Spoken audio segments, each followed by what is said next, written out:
Ambassador Jameel Ahmad साहब। अस्सलाम वालेकुम जमील साहब, बहुत बहुत शुक्रिया वक्त निकालने के लिए।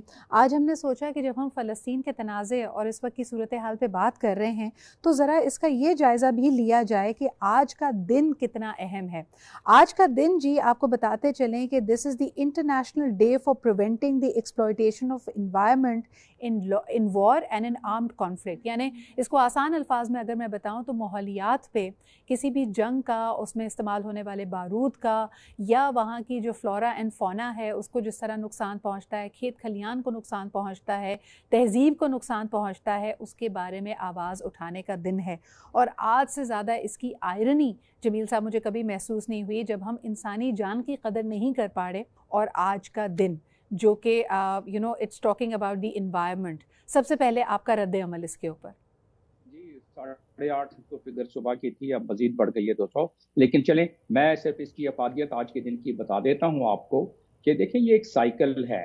अगर जो जिस किस्म की तबाही और बर्बादी इस कॉन्फ्लिक्ट, इस जंग में हो रही है, जंग क्या कहा जाए इसको, ये एक तरफा एक कार्रवाई में हो रही है, इसमें ये जान के आपके नाजरीन को यकीनन एक हैरत होगी कि 15,000 टन बारूद और बमबारी के जरिए बाकी जो मामलात होते हैं उसको इस्तेमाल किया गया है। अब ये बारूद जब फटा है, इस पे हवा में जो स्याह बादल धुएं के छाए हैं और इससे जो एनवायरनमेंट को फर्क पड़ा है। और न सिर्फ ये, एक और बहुत ही तशवीशनाक मैं बताता चलूं बात आपको और आपके नाज़रीन के लिए कि ये जो प्रिसीशन बम्बिंग हो रही है, बंकर बस्टर बम्बिंग हो रही है, इसमें डिप्लीटेड यूरेनियम इस्तेमाल होते हैं, तमाम के तमाम जितने भी प्रिसीशन बम्बिंग के हथियार बनते हैं। तो और फास्फोरस का पहले जिक्र काफी, वाइट फास्फोरस जी बिल्कुल, हाँ, तो वो पहले से हो चुका है, उसका भी फर्क पड़ता है। लेकिन सबसे खतरनाक बात जो एनवायरनमेंट के लिहाज से है, ह्यूमन उसके ग्रोथ के हिसाब से है, वो है डिप्लीटेड यूरेनियम जब फटता है जमीन पर, उसके असरात 20 से 25-30 साल तक रहते हैं। सर मुझे एक बात बताइएगा कि जो आपने अभी इंफॉर्मेशन हमें दी है, तो जिस तरह हम कहते हैं कि आलूदगी का जो एनवायरमेंटल इम्पैक्ट है, अब अपने मुल्क में हम देखें स्मॉग की कोई सरहद तो है नहीं और बिल्कुल करीब इजराइल भी है। इजराइल का इस बमबारी से खुद अपना नुकसान नहीं होगा?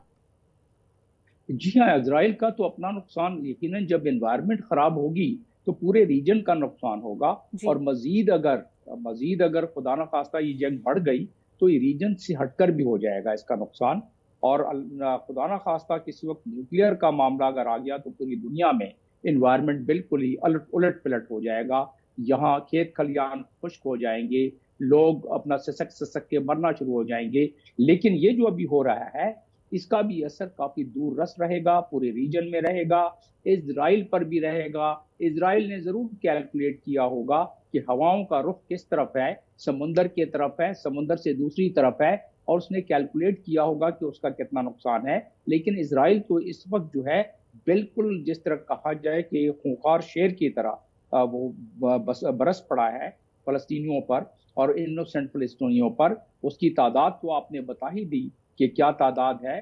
तो और उसमें जो जनीन और जबालिया, सिर्फ जनीन और जबालिया में अगर देखा जाए तो एक दफा की बमबारी में तकरीबन 250, और जो टोटल तादाद आपने बताई और अभी 400-500 और बढ़ गए, तो उसमें आधे बच्चे और वो हैं, ख्वातीन हैं।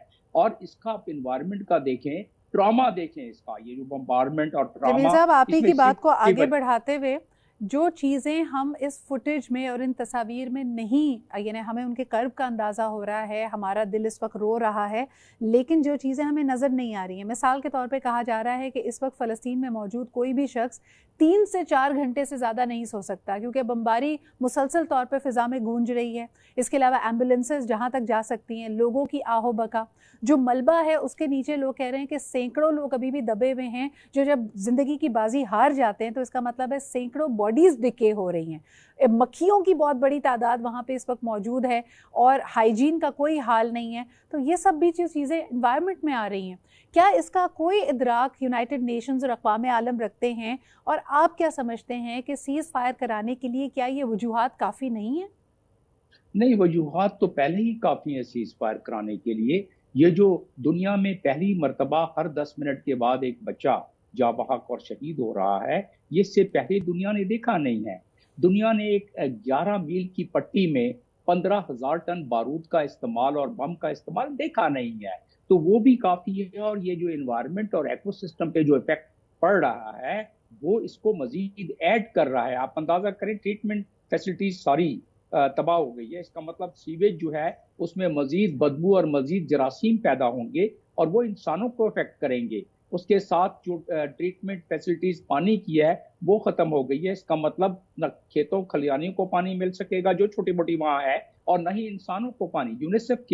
यूनिसेफ के हेड ने आज कहा है कि डिहाइड्रेशन से बच्चे मर रहे हैं, सिर्फ 5% उनके जिस्म में पानी बच गया है। यूएनएफपीए के हेड ने कहा है कि औरतें हाइजीन न होने की वजह से बहुत ज्यादा सख्त प्रॉब्लम में हैं। औरतें जो ट्रॉमा की वजह से मिसकैरेज हो रही हैं औरतों को वहाँ, और जो अस्पतालों में जगह नहीं है कि वो उनको फैसिलिटेट करें, सी सेक्शन नहीं हो सक रहा है वहाँ। और सी सेक्शन जो हो रहे हैं वो विदाउट एनेस्थीसिया हो रहे हैं, विदाउट पेन किलर्स, यानी ऐसी हकीकतें जिनको सुन के ही हमारी रूह कांप जाती है। बहुत बहुत शुक्रिया एम्बेसडर साहब हमारे साथ मौजूद होने के लिए। और वही बात कि हमारे सामने एक तजाद मौजूद